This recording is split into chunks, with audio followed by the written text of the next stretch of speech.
চলে এলাম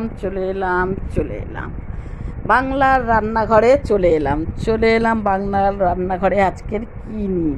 আজ শ্রাবণ মাসের লাস্ট শনিবার, তাই চলে এলো আজকের আমার ঘরে খাবার। প্রথমেই হয়েছে আলু সিদ্ধ আর মুগের ডাল আর উচ্ছে ভাজা আর ভেন্ডি ভাজা। এই পুরো রেসিপিগুলো তোমাদের দেখানো হবে। আর আছে কালকের একটু ছানার ডালনা। এটা পুরোটাই দেখানো হবে তোমাদেরকে। পুরো রান্নার রেসিপিটা তোমরা আজকে চাইলে অনেকগুলো রান্না শিখে নিতে পারবে।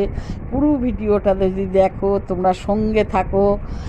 আর ভিডিও ভালো লাগলে চ্যানেলটা সাবস্ক্রাইব করো, বেল আইকনটি বাজিয়ে দাও। ফেসবুক থেকে দেখলে ফেসবুকে লিংক দিয়ে দিয়েছি আমি।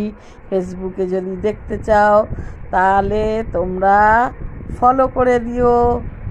আর এই যে দেখো আমি কেমন চান করে এসে